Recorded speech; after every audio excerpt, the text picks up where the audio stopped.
classroom. We all know that students learn outside of the classroom. So what simple technologies can we use to add to that, to reinforce that? So QR codes or quick response codes are just those black and white pixelated squares that you can read with your camera or with your phone and will direct you to a site. So what they allow, and also augmented reality, just takes digital content and superimposes it over the physical environment, whether it's with gaming or providing information. So both of these are readily available technologies, but can be used on our campus to teach students about sustainability, whether it's showing what's behind the wall that they cannot see, the relationship a plant to its community, or any hidden relationship. Using these tools, we can then reach out to a larger group of students who may never take any of the courses, but who stumble across these things out of curiosity, will follow through and do learning some things. So,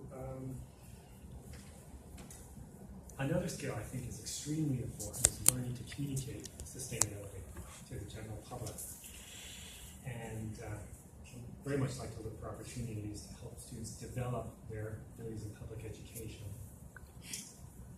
Whether it's developing a certificate program in communicating sustainability issues, I'm taking inspiration from the Alan Alda Center for Communicating Science at Stony Brook University. What he's done is using techniques of improvisation from theater, brings in scientists and health experts, and teaches them how to communicate those issues better to the general public. And I think we can use the same principles for communicating sustainability issues and helping our students reach out to the general public.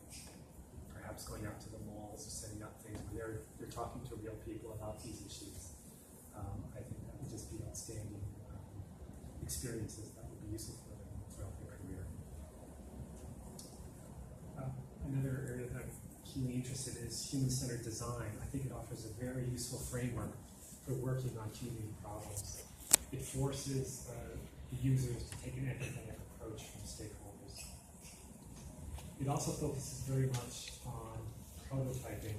So you come up with your ideas, you create a prototype, and then you test it, retest it, see what worked and what didn't. And that's it. Human-centered design has a bias towards action, and I think it's extremely valuable for students to learn.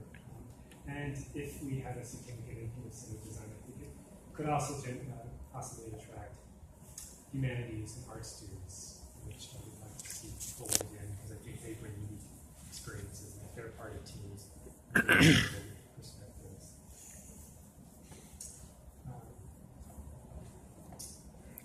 Maker spaces.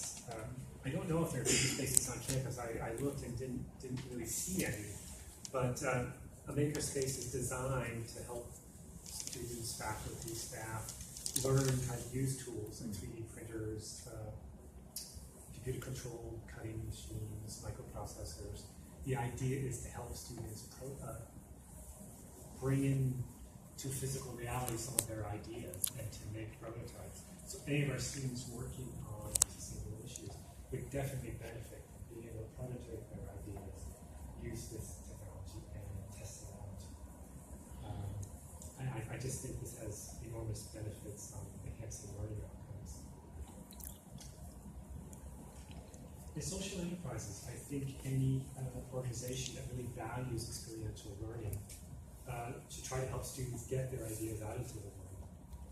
So it's possible to create an endowed fund that would allow student entrepreneurship, moving beyond just mentoring and providing incubation space, actually funding enterprises' sustainable solutions and see how they work out in the world as they try to implement those. Now, I expect most of them will fail, but that's not the point. It's the learning involved in that that's priceless.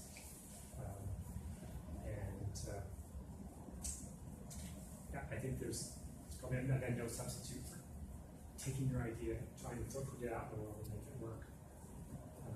But these ideas, social entrepreneurship funds, research out into the community, require fundraising. and thinking about new approaches to fundraising.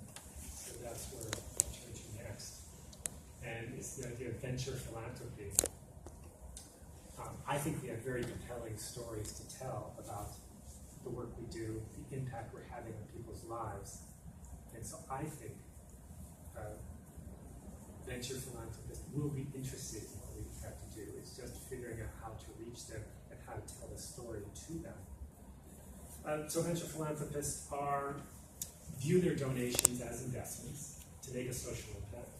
And they want both a social return and an emotional return on their investment.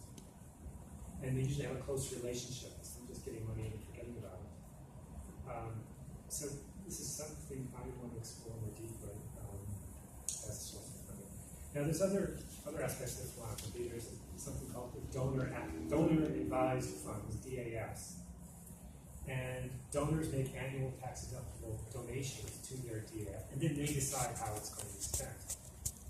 But if you can get on their radar, I mean, they've already decided that money is going to be spent. So if, and again, back to our compelling stories, they want to make a difference in the world, I think accessing DAF funds may be another approach.